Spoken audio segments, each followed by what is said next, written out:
The Phillies start off this crucial three-game series on a high note.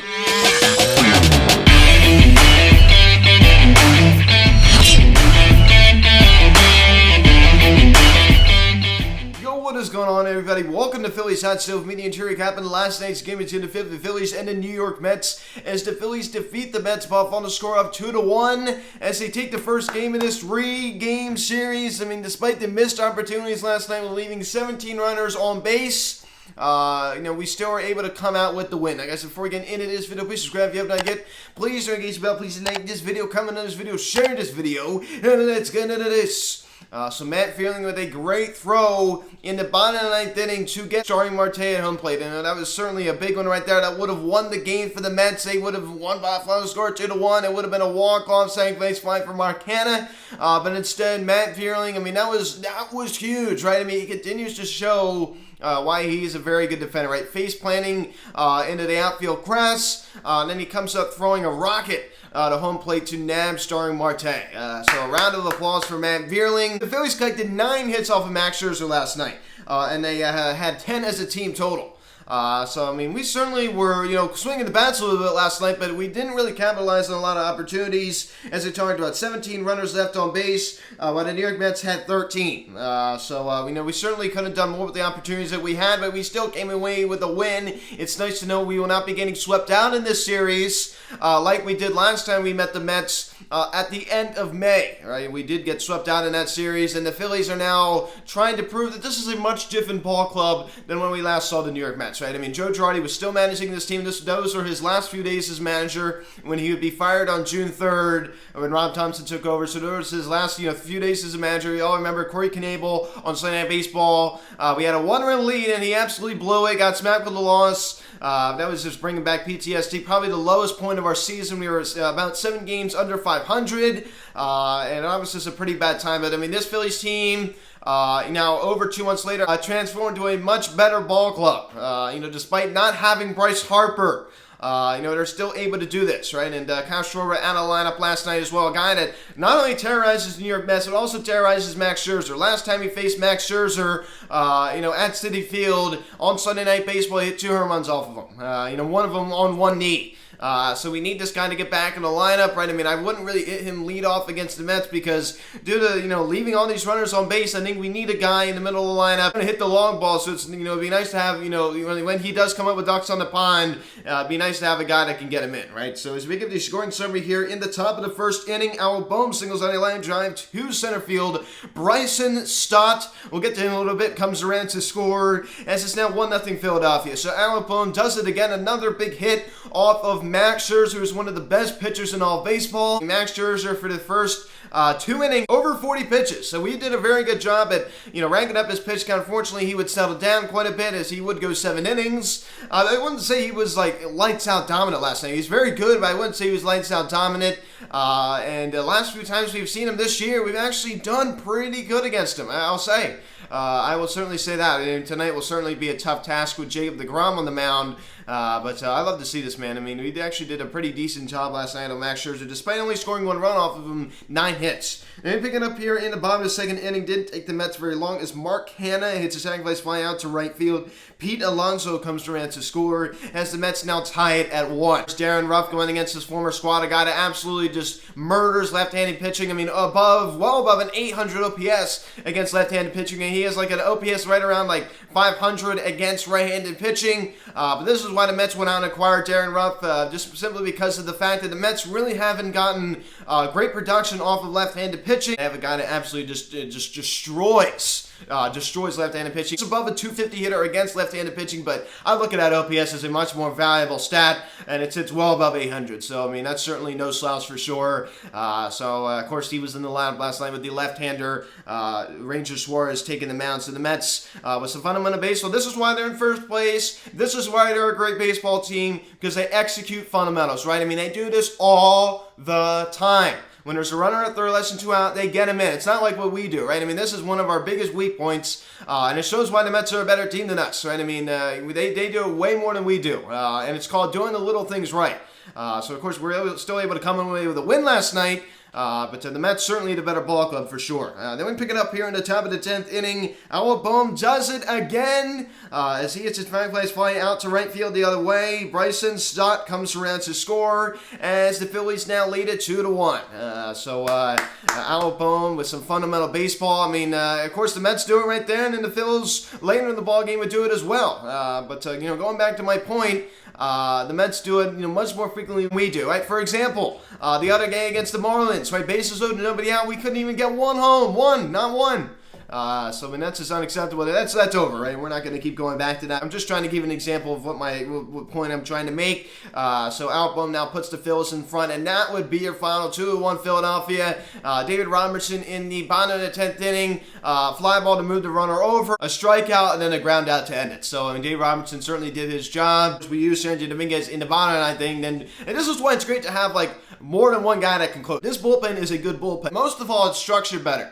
It is structured better. Honestly, I think going into the season, I think we had a decent bullpen. Under manager Joe Girardi, he did not structure that bullpen well at all. Rob Thompson, in my opinion, despite saying some things that maybe go against this point, I do think that Rob Thompson is a better manager than Joe Girardi. He's managed the bullpen so much better. I like the way he puts Bryson Stott in the lineup every single day, not putting him in every 3 days.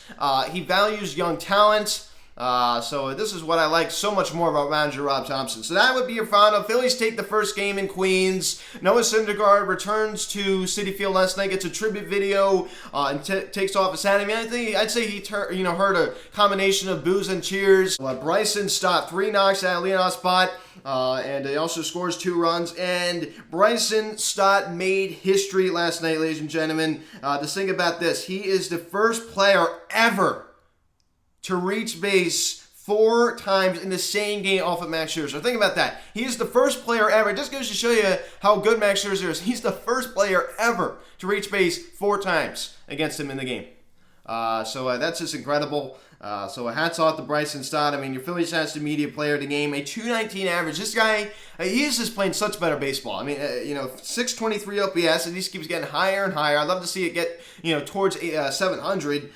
So 7 home runs, 37 RBI. The last 70 games, a 440 average, a 481 OBP, and a 600 slugging. Over the last 15, 304, a 339 OBP, and a 375 slugging. Over the last 30, pretty much over the last month, 269, so almost 270, 319 on base percentage, and a 426 slugging. So he has a way over 700 OPS over the last month, a near 270 average. He hits the ball to all fields with velocity, right? I mean, that ball really just pops off his bat. So I'm a huge fan of Bryson Stott, right? I mean, what he's been doing, right? So, hats off to him. Reese Hoskins, 1 knock last night. Also went down on strikes once as well. Average now drops below the 250 mark, now at 248. Albert Bohm, it was a big one, the RBI single off of Max Scherzer, and also delivering the sacrifice fly to put the Phillies in front, driving in the only 2 runs of this ball game. JT Muto, unfortunately, he went hitless last night. Just a rough 0 for 5, also going down on strikes. But here's another thing. We're playing one of the best teams in baseball. Yes, our offense, I mean, despite, collecting 10 hits as a team last night and stranding 17 runners on base, offense was still showing a good amount of fight. JT Muto, silent. That's a good baseball. That's another sign of a good baseball team. The fact that we're able to do that with another guy that's been red hot over the last month not really being there.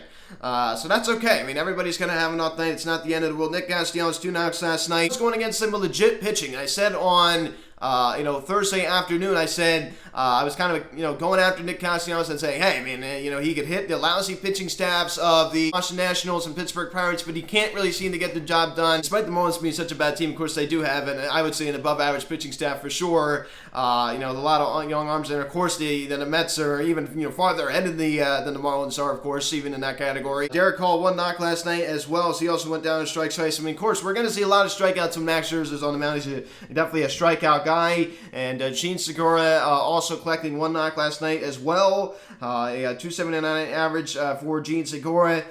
So a 736 OPS, which certainly isn't great. He's primarily a singles hitter. He's not really going to, he's a doubles machine, though, I will say that, but he's definitely not really going to hit the home run, that's for sure. I mean, he has a little pop. Brandon Marsh hits the performance last night, out in center, going out on strikes 3 times. I said it on Thursday afternoon. I said this guy has not proven that he could hit at the big league level. There's another example of it right there. And Matt Veer, 1 knock last night, but he has an amazing throw out from left field to Nav, starring Marte at the plate. And starring Marte is a guy that could run.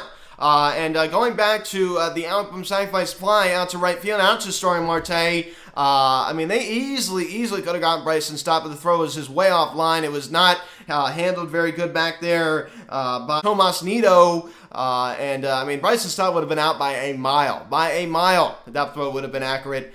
So Dusty Watson, I mean, a little bit of a risky move right there to send him, but God knows what would have happened. But thankfully, the throw was way offline, and Bryson Stott scored very easily. But could have ended very bad right there. That's what it is. He scored. That's all that matters. I mean, Alec Bohm continues to show great promise as a defender.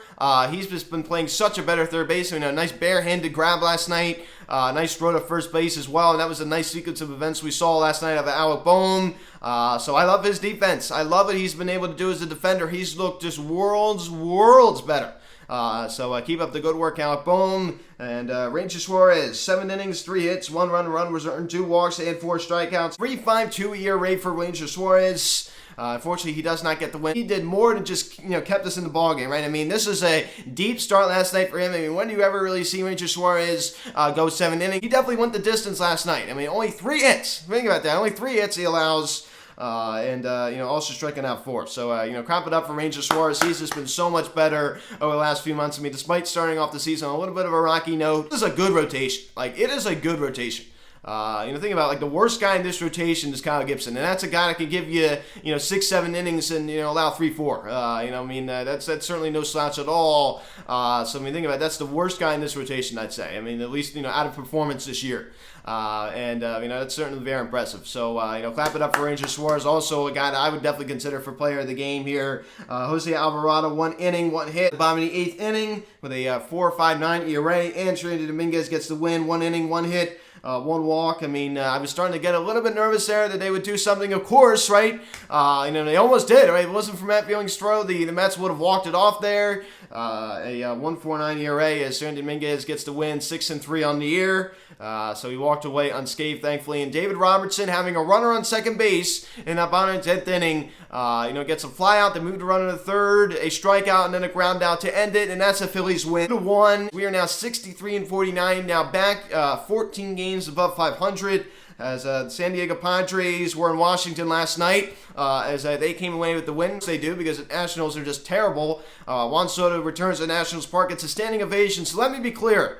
Juan Soto, now granted, he did win a World Series in Washington, which is a really big deal, right? I mean, that's certainly a very big deal. A lot of memories with the Nationals. Turns down 15 years, $440 million, and there's no clear report or indication that really any of that money was deferred. Now, granted, I mean, the Nationals are going through a new ownership process, right? I mean, they're about to be sold. The Lerner family is, they want out.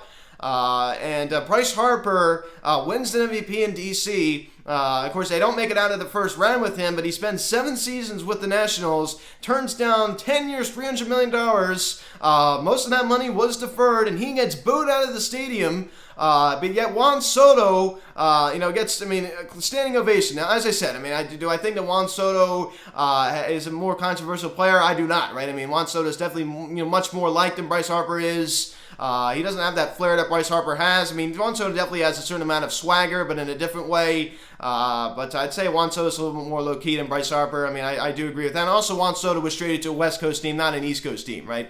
He was not, placed on a division rival. And also, he was traded. He wasn't a free agent, but I definitely think that Bryce Harper was a little bit overhated a little bit, right, by the national fans. Josh Bell also returning last night as well. Of course, honestly, the biggest of them all was Juan Soto, and he got a standing ovation, as he should. I mean, he had a good years of service there from 2018 over to the midway point of the 22 season. So, guys, thank you so much for watching this video. Please subscribe if you haven't yet. Please engage your bell. Please like this video, comment on this video, share this video. Check out the social media link in the description section at Phillies @Media, Instagram. Follow me on Twitter at Media. Card text 267-225-392. Email me Phillies@Media@gmail.com. 7:10 the first pitch tonight. Aaron Nola 8-8 with a 3.17 ERA going against Jake DeGrom 1-0 with a 2.53 ERA. This is going to be very tough. We just need to work the pitch count. We need to get into a lot of pitches and get to their bullpen as soon as possible.